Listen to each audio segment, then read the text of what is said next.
నమస్తే, welcome to our channel. నేను మీ anchor Usha. ఈ మధ్య కాలంలో ఇన్ఫర్టిలిటీ సమస్యతో చాలా ఎక్కువ మంది ఇబ్బంది పడుతూ ఉన్నారు. సో చాలా మంది అడిగేది ఏంటంటే అబ్బాయిలలో ప్రాబ్లమా అమ్మాయిలలో ప్రాబ్లమా అని అడుగుతూ ఉంటుంటారు. దీనికి సంబంధించి అంటే ప్రాబ్లం ఎవరిలో ఎక్కువగా ఉండే అవకాశం ఉంటుంది, దేనివల్ల ఇన్ఫర్టిలిటీ సమస్య పెరుగుతూ ఉంటుంటుంది, దీనికంటూ ట్రీట్మెంట్స్ ఏ విధంగా ఉంటాయన్న వాటిపైన మనతో పాటు ఫర్టిలిటీ ఎక్స్పర్ట్ డాక్టర్ స్ఫూర్తి గారు ఉన్నారు. 15 సంవత్సరాలుగా ఇన్ఫర్టిలిటీతో ఎవరైతే ఇబ్బంది పడుతున్నారో చాలా మంది పేషెంట్స్ని దగ్గరుండి ట్రీట్ చేసి ఎంతో మంది సక్సెస్ రేట్ని ఆవిడ చూడడం జరిగింది. డాక్టర్ మనతో పాటు ఉన్నారు, ఆవిడని అడిగి తెలుసుకుందాం. నమస్తే డాక్టర్ స్ఫూర్తి గారు. నమస్తే అండి. సో చాలా మంది ఇన్ఫర్టిలిటీ సమస్యతో ఇబ్బంది పడుతూ ఉంటుంటారు. చాలా మంది అడిగేది ఏంటంటే అబ్బాయిలలో ప్రాబ్లమా అమ్మాయిలలో ప్రాబ్లమా అని అడుగుతుంటుంటారు. మీరు ఎక్కువగా చూస్తుంది ఏంటంటే? యాక్చువల్గా చెప్పాలంటే ఇద్దరిలో ప్రాబ్లం ఉందండి. అంటే అబ్బాయిల్లో అమ్మాయిలు ఇద్దరికి 50-50% చెప్తాం. ఒకప్పుడు ఏంటంటే ఇన్ఫర్టిలిటీ సమస్య అనగానే only female the problem.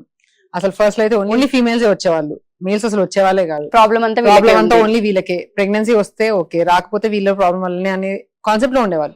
But fortunate గా ఈ మధ్య కాలంలో ఏంటంటే ఈ కాలంలో యంగ్స్టర్స్ కానివ్వండి ఎవరైనా వచ్చి చెక్ చేయించుకుంటున్నారు మగవాళ్ళు కూడా.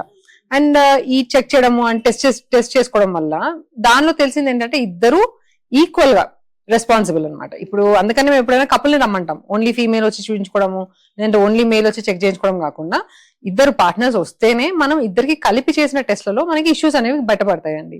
సో దానిలో ఏంటంటే ఒక 30% ఫీమేల్ కాజెస్, 30% మేల్ కాజెస్ లాగా ఐడెంటిఫై చేశాము. ఇంకొక 30% కేసెస్ లో ఏంటంటే బోత్ మేల్ అండ్ ఫీమేల్ లో ఉన్నాయన్నమాట ఇష్యూస్.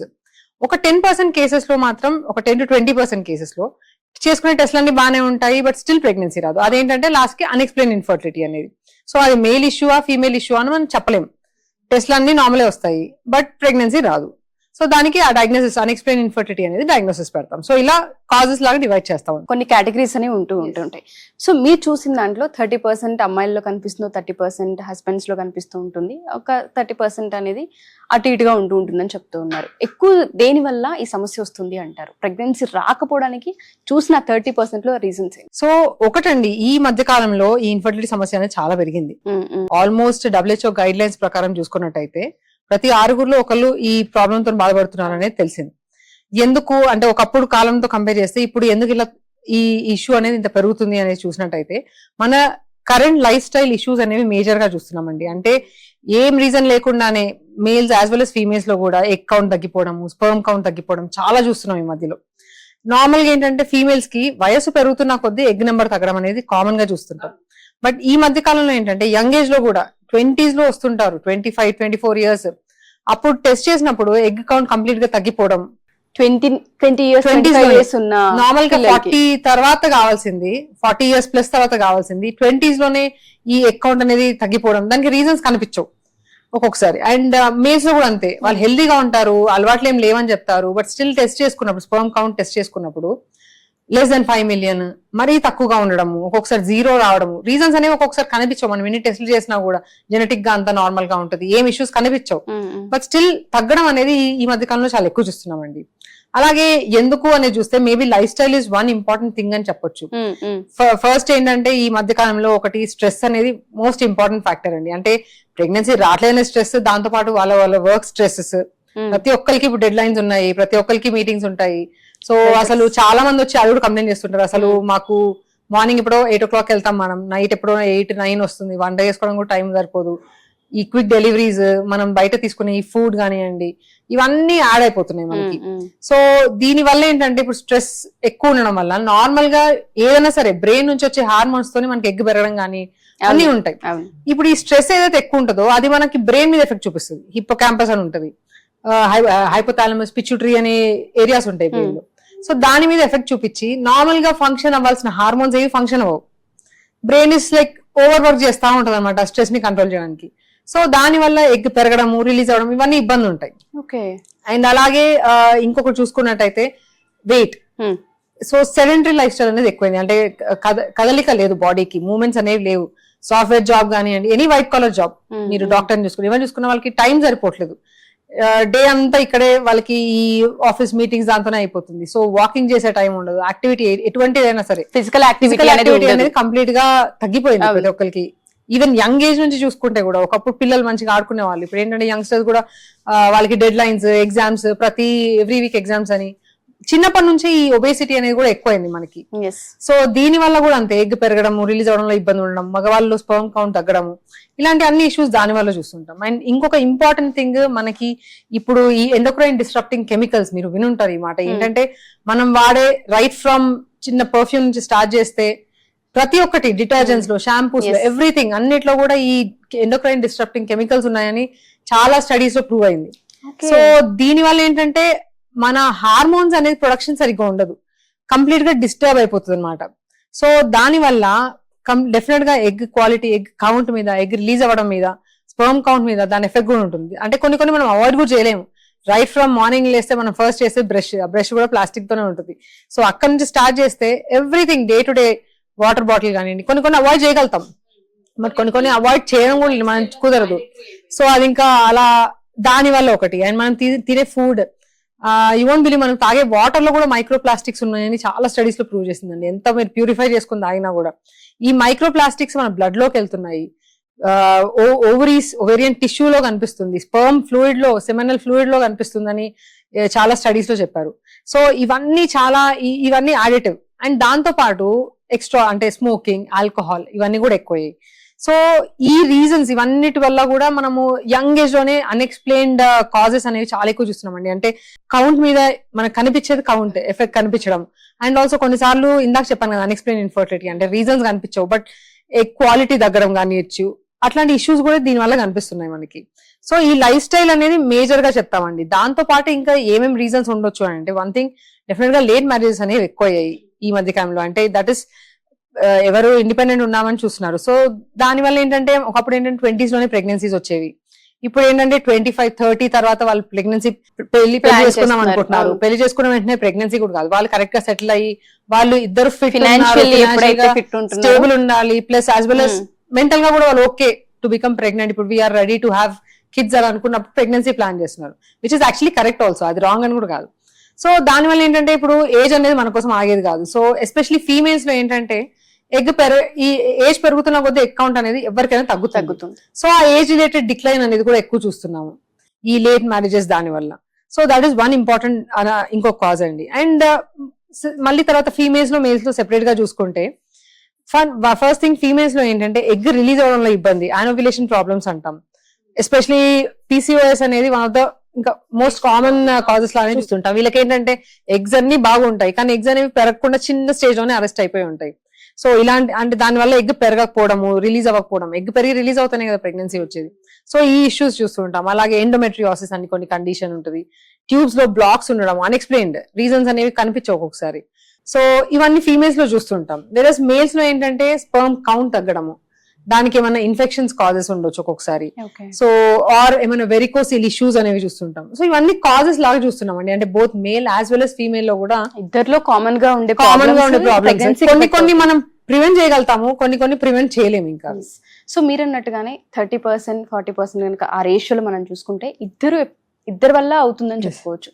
బట్ దీనికి IVF ఒక్కటే రీజన్ అవుతుందా అండి? అంటే ఇది ఒక్కటే పరిష్కారం అని మనం అనుకోవచ్చా? డెఫినెట్ గా కాదండి, అసలే కాదు. ఎందుకంటే ఇది మంచి క్వశ్చన్ యాక్చువల్లీ. చాలా మంది పేషెంట్స్ ఏంటంటే ఫర్టిలిటీ సెంటర్ అనగానే వాళ్ళు ఓన్లీ IVF చేస్తారు అనేది వాళ్ళకి అదొక పెద్ద అపోహ అండి యాక్చువల్లీ చెప్పాలంటే. మా దగ్గరకు వచ్చే పేషెంట్స్ లో అంటే ఇప్పుడు ఏదైనా ట్రీట్మెంట్ అడ్వైస్ చేయాలంటే జస్ట్ వచ్చారు కాబట్టి వీళ్ళకి ట్రీట్మెంట్ అని కాకుండా పర్సనలైజ్ ట్రీట్మెంట్స్ అనేవి చేస్తాం. సో అసలు వాళ్ళు ఏజ్ ఎంత, వాళ్ళు ఎన్ని ఇయర్స్ నుంచి ట్రీట్మెంట్స్ తీసుకుంటున్నారు, ఏమేమి ట్రీట్మెంట్స్ తీసుకున్నారు ఆల్రెడీ, అండ్ ప్రెసెంట్ కండిషన్ ఎలా ఉందనే దాన్ని బట్టి మనకి ట్రీట్మెంట్స్ ఉంటాయండి. So most of the times ఇప్పుడు యంగ్ కపుల్ వచ్చారు, మేజర్ గా ఇష్యూస్ ఏం లేవు అన్నప్పుడు వాళ్ళకి అన్నెసరీ IVF అనేది అడ్వైస్ చేయమండి. వాళ్ళకి ఏంటంటే చిన్నగా మనం ఫాలిక్యులర్ ట్రాకింగ్ అనేది, అంటే ఏ టైంకి ఎగ్ పెరుగుతుంది, ఏ టైం రిలీజ్ అవుతుంది, అట్లా చెక్ చేసుకొని ఆ టైంలో రిలేషన్ ఉండడం అట్లా అని చెప్తుంటాం. Follicular tracking, ovulation induction tablets పెట్టి. లేదు ఒక్కొక్కసారి కొంచెం ఇష్యూస్ ఉన్నాయి, మైల్డ్ ఇష్యూస్ మేజర్ గా లేవు అన్నప్పుడు మధ్య రకమైన ట్రీట్మెంట్స్ అంటే IUI అని అంటారు. సో అలాంటివి అడ్వైస్ చేస్తాము. లేదు ఒకవేళ మేజర్ గా ఇష్యూస్ ఉన్నాయి, ఇప్పుడు సపోజ్ పేషెంట్ వచ్చారు, వాళ్ళు ఆల్రెడీ 40 years ఉన్నారు, ఆల్రెడీ చిన్న ట్రీట్మెంట్స్ ట్రై చేశారు, ఫెయిల్ అయిపోయింది, అలాంటి వాళ్ళకి నేను ఇంకా డిలే చేసినప్పుడు మనకి సక్సెస్ రేట్స్ అనేవి తగ్గుతాయి.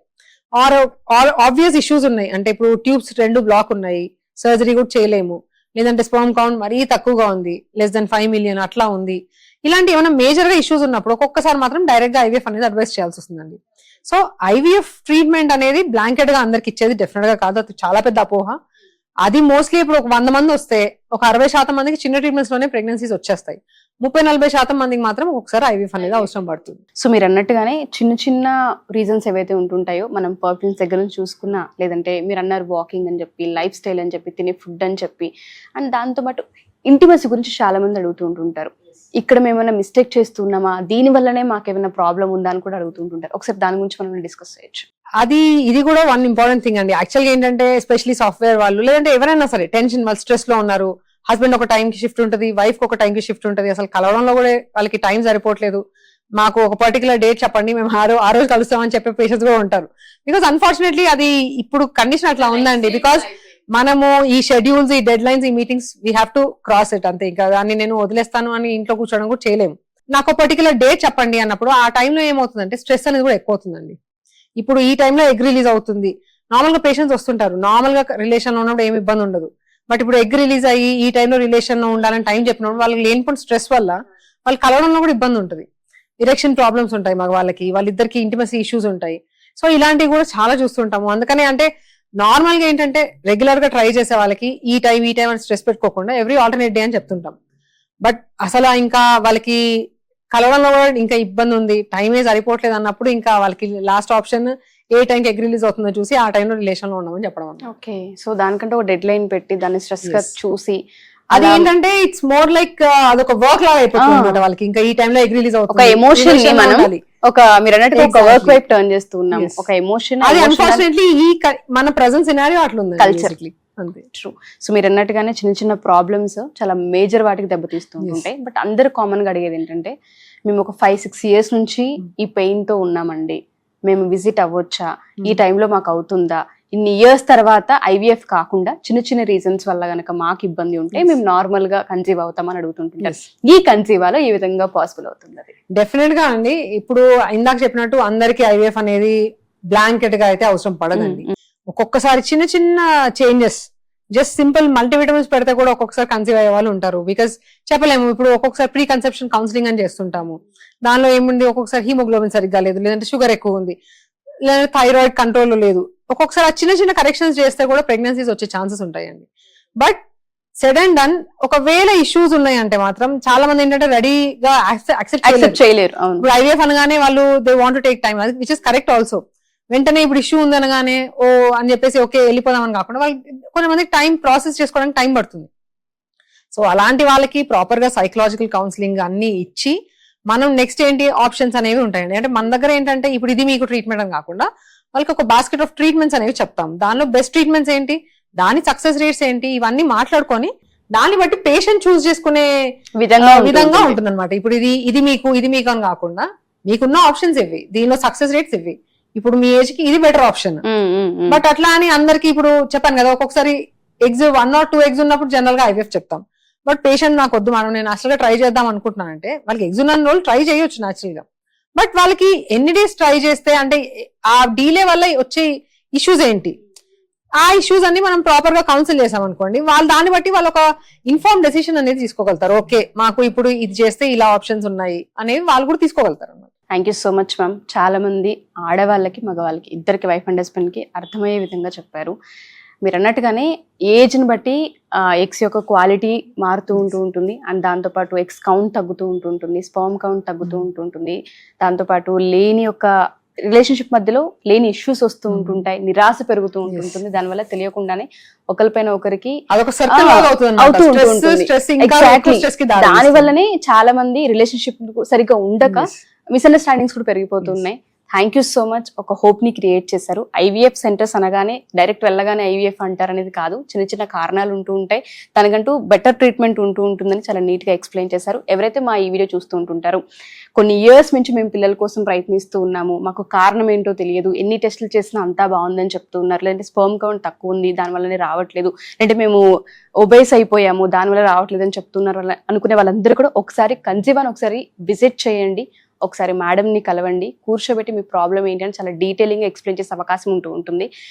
ఎన్నో హాస్పిటల్స్ తిరుగుంటారు, లాస్ట్ హోప్ ఒకసారి ట్రై చేసి చూడండి. డెఫినెట్ గా ఒక పాజిటివ్ న్యూస్ తో, ఒక మంచి న్యూస్ తో బయటకు వెళ్ళే అవకాశం ఉంటుంది. Thank you ma'am. Thank you so much.